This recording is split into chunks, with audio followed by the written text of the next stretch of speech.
There you go. Good boy. Good boy. Good Malachi. Oh, good boy. Good Malachi. There we go. There we go. Oh, Jesus Christ! Don't you know not to sneak up on people like that?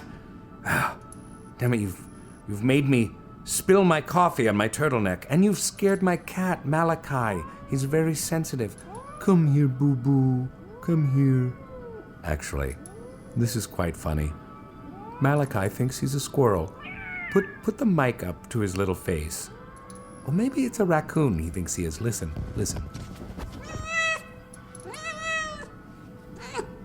Or a ferret.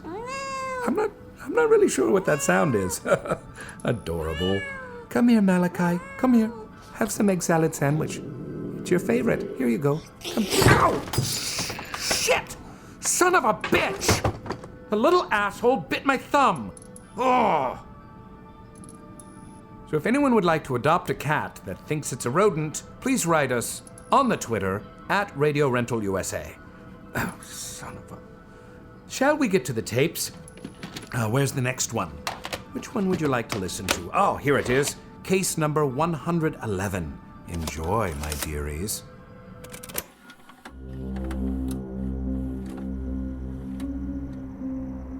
I'm like 17, I get this job. It's at a sandwich shop. You know, I'm working nights. It's in like a kind of a dead shopping center. There's only like a Jack in the Box and not much else. We get a lot of characters in there. And it's kind of in like a more sketchy part of the town. So you kind of always have your guard up.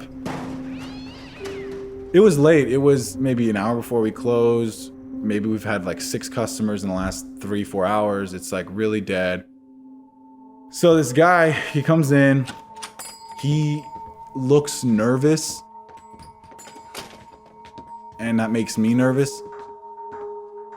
He's avoiding eye contact, but when he does make eye contact, it's really intense. It's kind of like when you look into a dog's eyes too long, it kind of makes you feel weird. And I'm young, like I'm not this big adult who's seen things. You know, I'm like a 17-year-old kid, like nothing bad's really ever happened to me, you know? This guy, you know, he comes in, I'm asking him, how could I help you? Welcome to Subway, you know, that kind of thing. He's got his hand in his back of his waistband in a way that would imply that he's clutching onto something. Kind of played out in my head like the best case scenario for the worst case scenario. Like, okay, he's gonna rob me. I'm gonna tell him, dude, all we have is, you know, not that much money. Take it, it's yours. Don't kill me. So that kind of gets your mind racing already. It's kind of like really fidgety. And I'm just like, oh, you know, what can I get for you, sir? Get a ham and Swiss. The way that he kind of threw out ham and Swiss, it was just kind of like, I don't really care. Like, do whatever you want. You know when you just get a vibe that a situation's off? The triggering mechanism for that vibe was the way that he was so disinterested in what seemed like the point of him being there, which was getting a sandwich made. And it just seemed like he was so ambivalent about the process, so disinterested in the type of bread. It's like really weird. He kind of looked like he was up to no good. Kind of had this do something look. He kind of looked like me in the sense that he kind of had like the dark features, like the bushy eyebrows and like the dark hair. He was taller and he was wearing baggy sweatpants and then a coat, like a leather coat. I was paying attention to the tiny details because like adrenaline's kind of running. Like, am I going to get robbed? It's kind of a serious thing when you're like 17 years old and it's intense. So I'm laying the cheese. I was asking him like, oh, you know, I just got off work. No. Okay. Well, you know, how's your day been? Good, fine. The thing is, he never took his hand out of his waistband that whole time. Just kind of wanted to get him the hell out of there. You know, a big kind of part of this is if you want to toast it. Because after we lay the cheese, do you want it toasted is the next thing. Got to turn my back to him. I got really nervous. So I asked the guy, would you like it toasted? he kind of said like, yeah, sure. But like, he looked like he didn't really want to, or like he was really just quick and curt about it. I got to turn my back to him for 3 to 6 seconds. And like, I kind of didn't want to do it. I don't know if you can imagine it, but like if you have like a whole foot-long sandwich like this, they put it on like a wax paper, like a white paper, and you take that paper and you put it in the toaster. Done it a million times. I grab it and I just didn't do it right. It just falls to the side, and then I do that thing where you're like kind of try to catch it with your knee. I'm like panicking. Cheese kind of splatters on the ground. The bread's on the ground. I dropped the whole sandwich. When you have like a deja vu moment, it's the details that really click it. It was really weird because I was taking really intense note of how the cheese landed. It's in triangle slices. Perfect, like adjacent with the corners of the tile on the ground. Just a weird rush of deja vu. And I was kind of like alarmed. I was like, dude, dropped a sandwich that I've never done before. Didn't have any condiments on it. It's not like onions and bell peppers and then maybe there's some meatball marinara sauce that weighs it down and you kind of mess it up. Just bread, ham, and Swiss. I dropped it. I felt like I was in danger. I felt like something bad was going to happen to me on the watch of somebody I don't really care about. The guy who owns my Subway. I mean, he's a great guy. But like, I might die here for 3 months' work. Now I have to look up. Now I have to look up at this guy. I just dropped his sandwich. And then boom. I look up. He's not there. He's gone. He's just not there. It was almost more jarring to see him gone than to see him there angry. Tip jar's still there. It's not like he stole anything. Nothing's broken. Nothing's gone. I go outside. There's no one to my left, no one to my right. No cars driving away. There's one car in the Jack in the Box drive-thru. And I'm just like, what? There's a high traffic-ish stop sign right outside the plaza. I kind of walked all the way to there, maybe, 100 feet, to get a better view of the entire intersection. And not only is there no one like walking around, there's just no cars. Did he get into like a getaway vehicle? No, like there's no cars driving by left or right. There was no tires screeching, nothing. It seemed improbable that this happened. I kind of just chalked it up to, like they say, like when someone's gonna rob you, they're like fidgety and like they're nervous. And I chalked it up to this guy was gonna rob me and he chickened out or something. Like I felt like that was a safe assumption. But there's more to the story. Somehow, the weird fidgety man trying to order a ham and Swiss seemingly vanished in the blink of an eye. He turns to toast the sandwich, drops it, then looks up and he's gone. People don't literally evaporate into thin air. The more rational explanation is that he quickly aborted a robbery and then scurried out the door somehow unseen. But something about it just bothered him more deeply. That intense feeling of deja vu he had. The whole experience replayed in his mind for weeks. So what happens next is arguably even creepier. A couple weeks go by. This older gentleman comes in. Same general description. He kind of looked Middle Eastern. Maybe could have been like Mexican, Latin American kind of look. Like the bushy eyebrows, like the balding hair, but still there. Kind of had like an intense, like, I'm here for food. Don't try to talk to me, kid. Kind of don't bother me look. Older gentleman, I figure, I don't know, just had a rough day, whatever. Like, let me just get this guy out of here. What can I get for you, sir? Get a ham and Swiss. Just the way he said it, was so reminiscent.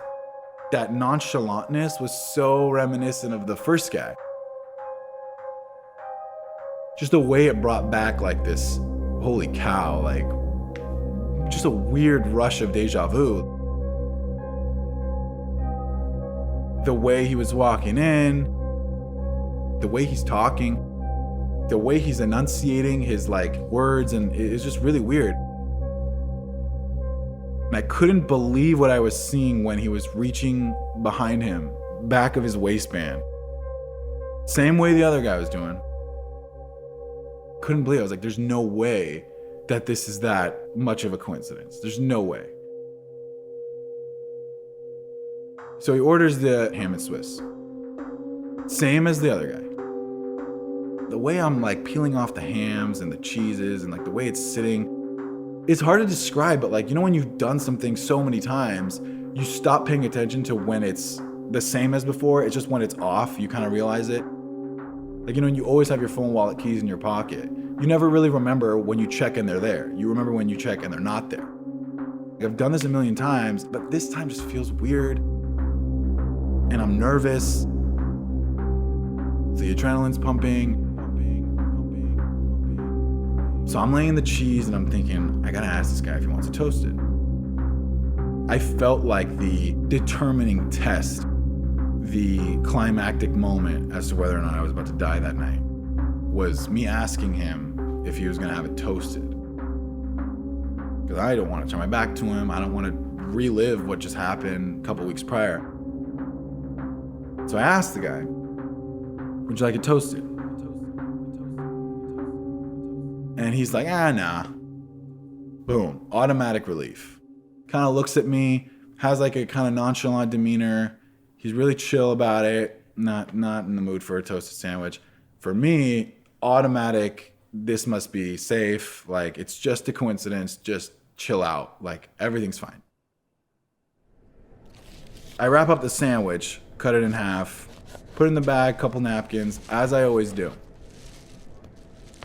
When we repeat the order back to the person just to ensure that it's the way they want it, we verbally note whether or not the sandwich was toasted or not. And I don't know if you guys know, but in California, there's actually a hot food tax. And if you do get your sandwich toasted and you opt to eat it in the restaurant, there's a tax. I think it was like 7 or 11 cents or something like that. There are people who have looked at the receipt and they go, what's this 10 cents right here? Like, what is this? Oh, well, you got it toasted. Well, I didn't know it was 10 cents. So, you know, we started repeating it to the customer.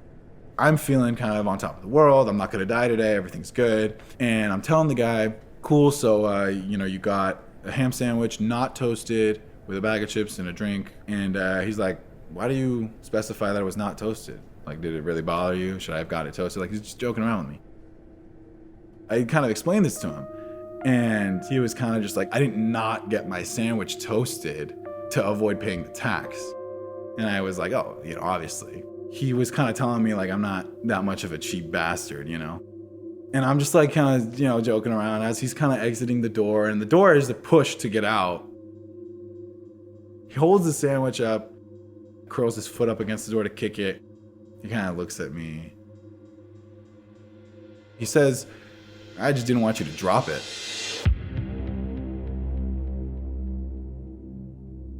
As he said it, he like broke eye contact and just walked away. Like, I got you, you son of a bitch.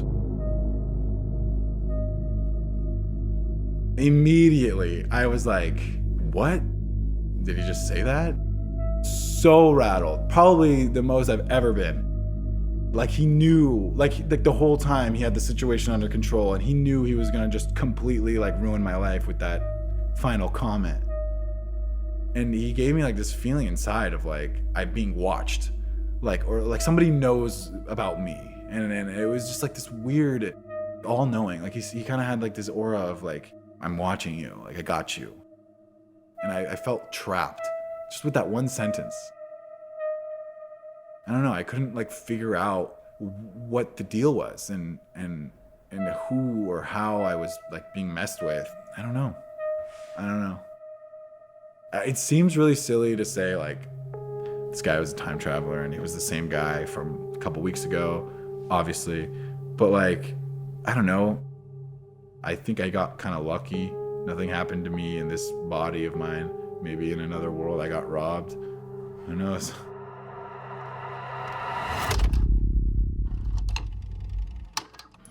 A trick of the mind? Or a rip in the space-time continuum, perhaps? You know, I witnessed the ripple of time itself once. I saw time repeat itself right in front of my eyes. I saw the loose fabric of time hanging in front of my face, and I ripped it open with my teeth. All I can tell you was I was in Peru and accompanied by a shaman named Roger. Yes, I was on ayahuasca at the time, but I think that was a mere coincidence. Have you, dear listener, ever taken part in the sacred journey of ayahuasca? A truly beautiful, life-transforming experience. I mean, besides the vomit and the diarrhea, of course, and all the hippies and the terrible cell phone coverage. Other than that, transportative. So this would be probably July of 2001. My girlfriend was still in college. She was still attending LSU and still lived very near the campus. We'd been together since early 2000, probably a little over a year and a half, yeah.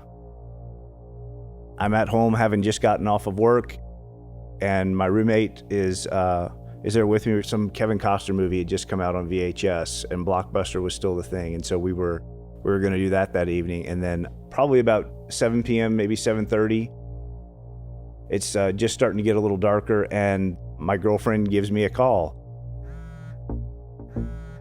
She lights me up and says, "Hey, I left Walmart, and ever since I've noticed there's a white pickup truck following me."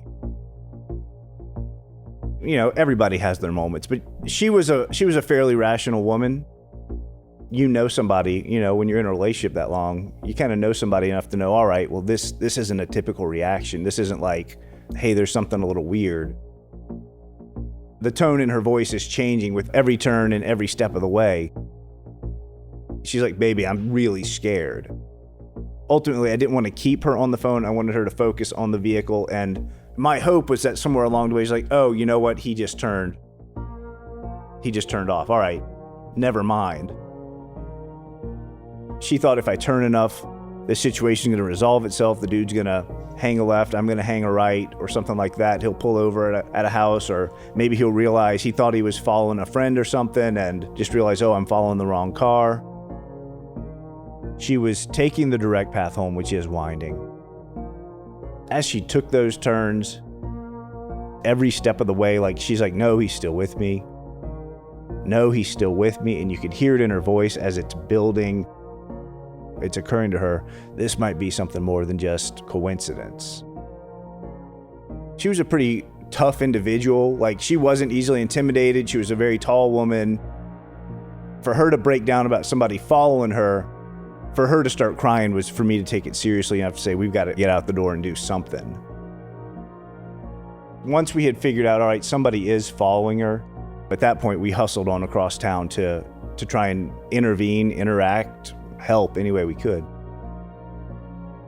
My roommate and I worked together at the time, and every now and then if he slept in, he would just put the pedal to the metal. He would just fly across town. And he was like, "She's in trouble." Like, "Dude, let's go, pedal to the metal." We made probably what would normally be about a 30-minute drive in a little under 10 minutes. Yeah, he was a beast behind the wheel. We're on the phone with her. "Hey, we're at the Governor's Mansion curve. Hey, we're exiting on Dalrymple right now." And at that point, she's like, "Okay, I'm heading toward the house. Is he still behind you?" "Yeah, he's still behind you." We kind of coordinated it over the phone. It's like, "All right, where are you? We're here." We got to the end of the street just in time to see her turn and to see the white pickup truck make the turn behind her. At that point, I'm expecting the truck's just going to keep on going. As we're following in line behind, we're the third vehicle in this little caravan. We see her car as we're approaching the street. She makes the turn. We're on the phone with her. "Okay, we see you. Yeah, it's still behind you. Go ahead and pull into your aunt's house." 2 houses away, the white pickup truck pulls in on the lake side of the street and comes to a stop. I didn't know what was going on. I pulled in behind her, and she's in the driveway in tears. She's in tears, like, "Is that the truck?" and point to it. She's like, that's the truck. It was a workman's truck. It was a little beat up, which is kind of out of place on a street full of Lexuses. The truck is off, the lights are off. He's there and chilling, facing my girlfriend's house. My girlfriend was in the house, and I encouraged her, like, hey, it's okay. We're here. You're going to be fine. Nothing's going to happen to you. And I encouraged her to go inside, lock the doors, stand by your phone, and if you hear anything go wrong, call the police.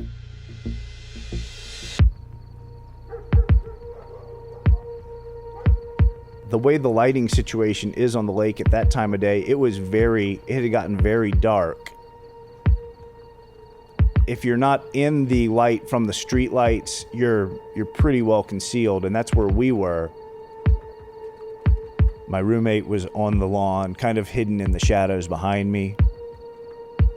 And so I just tell my roommate, hey, you kind of hang back, just kind of watch what happens here, and if anything goes wrong, jump in. And he's like, oh yeah, man, I got your back.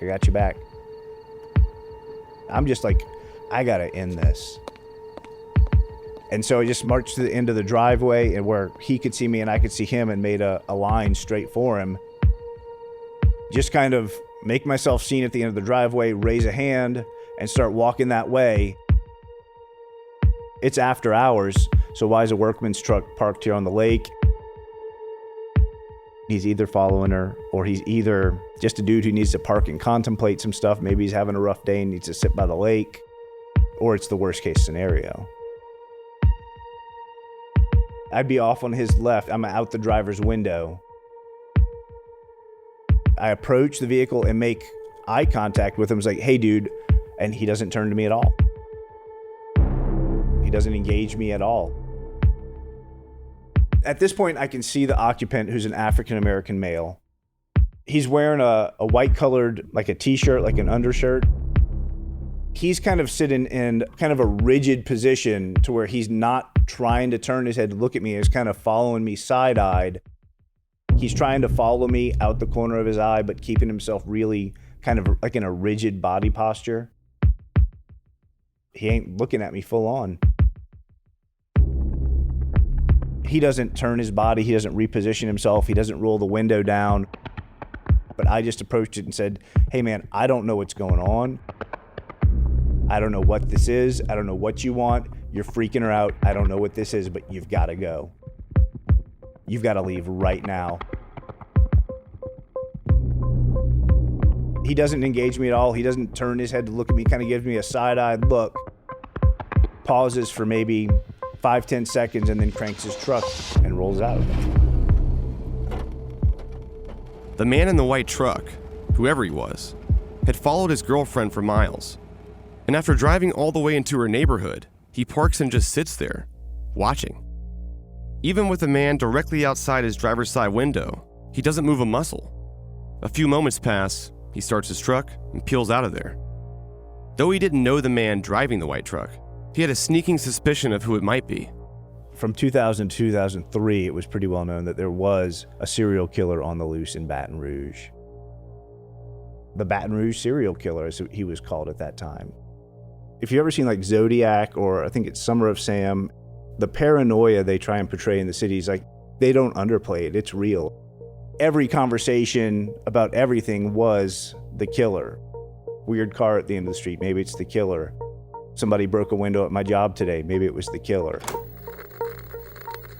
As more cases of missing women started popping up, police formed a task force. Their goal, to find the man who had spread so much fear across South Louisiana. So many ladies buying guns, tasers, pepper spray, and taking self-defense classes. A simple knock on the door put fear in people. I believe one of the victims, they found her stuff with her groceries still on the counter. It's plausible she may have been followed from a supermarket. It was typically brunette women, and at the time my girlfriend she fit that profile in that she was in her early 20s and brunette. He was believed to be driving a white pickup truck or a white SUV. Behind the scenes, the South Louisiana Serial Killer Task Force mobilized, hunting down every lead as women kept turning up murdered. I don't see him again in person ever, but I did see him again about 18 months later when he was perp walked on the news. This was the moment when a team of detectives realized they had matched DNA to South Louisiana serial killer Derek Todd Lee. He was on the front page of every paper, every website, everything in the region. The face of the man I saw in the truck that night, Derek Todd Lee. On lunch break at my job, they've got a copy of the Advocate out on the table. I'm kind of glancing through the article and reading the details of it, and every now and then my eyes flick back to his face. I'm bad at names, I'm good at faces.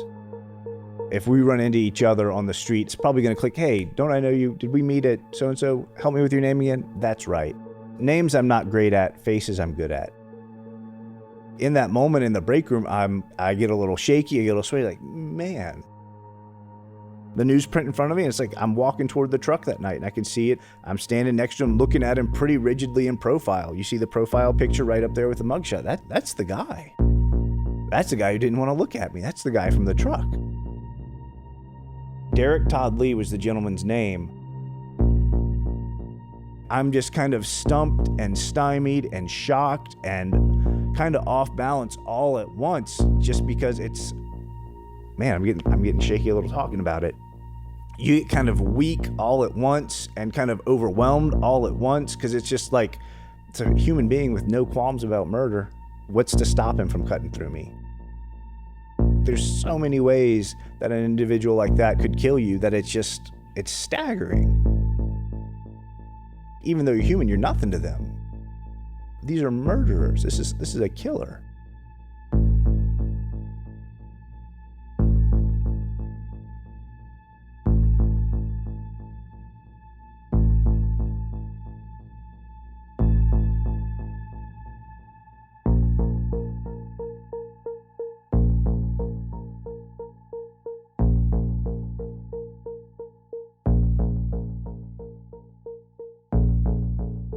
That could have gone bad in so many ways.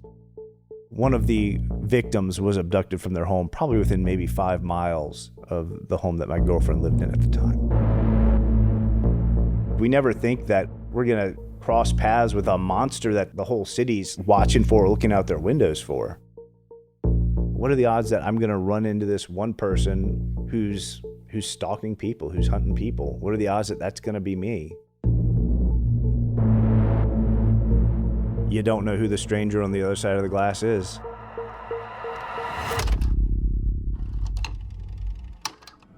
Ooh, a very close encounter.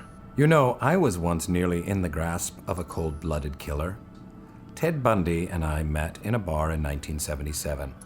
I know I don't fit the general stereotype of his victims, but I can assure you it was him, buying me drink after drink, a close brush with death. At least I think it was him. I'm sure it was him. He said his name was Ted. It might have been a different famous Ted. I was pretty sloshed at the time. Danson, Turner, Koppel, Nugent, Talks. I barely escaped with my life. Whoever it was drunkenly stumbled out of the Pelican Bar and Grill, woke up in a ditch with sangria covering my serape, and this particular peculiar note in my pocket. Thanks for letting me show you my cigarette burns. Call me yours, Ted. The number was smeared with sangria. Anyway, I'll never do that again. Wait! What is that, do you hear? What is that god-awful noise? God damn it, Malachi! No, get off! You just peed on my favorite cardigan. Oh well, I'll have to deal with that later. Well, this is an appropriate transition, because I have some cat piss of news to share with you. We are going to be going on a hiatus for a while.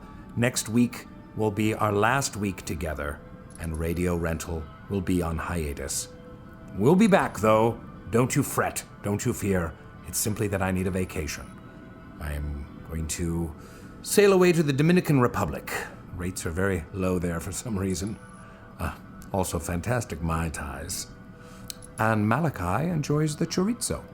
So I will miss you, dear friend. You have been a loyal fan of the genre, and I thank you for that. Perhaps I'll send you a postcard. Perhaps I will not. Perhaps I'll send you a dead cat. I don't know, but I'll see you next week for one last hurrah. This has been Terry Carnation for Radio Rental. Radio Rental is created by Payne Lindsay and brought to you by Tenderfoot TV in Atlanta. Executive producers Payne Lindsay and Donald Albright. Hosted by Rainn Wilson as his character, Terry Carnation. Produced by Payne Lindsay, Mike Rooney, and me, Meredith Stedman. Written by Meredith Stedman with additional writing by Mark Laughlin. Sound design by Cooper Skinner. Original score by Makeup and Vanity Set. Additional production by Christina Dana and Mason Lindsay. Cover art by Trevor Eiler and Rob Sheridan. Voice acting by Ryan Jones, Casey Willis, and the Tenderfoot TV team. Shout out to Tiny Doors ATL for the creation of our real-life miniature radio rental store. You can check that out and more on their Instagram at Tiny Doors ATL. Special thanks to Grace Royer and Oren Rosenbaum at UTA, as well as support from the Nord Group, Station 16, Beck Media and Marketing, and the team at Cadence 13. If you have a radio rental story that you'd like to share, please email us at yourscarystory@gmail.com or contact us via the form on our website, radiorentalusa.com. Follow us on Instagram at Radio Rental and on Twitter at Radio Rental USA. You can also follow the beloved Terry Carnation on social media. Just search at Terry Carnation. On behalf of the Radio Rental store, we'd love it if you'd subscribe, rate, and review. And don't forget to share our show with a friend of the genre. Thanks for listening.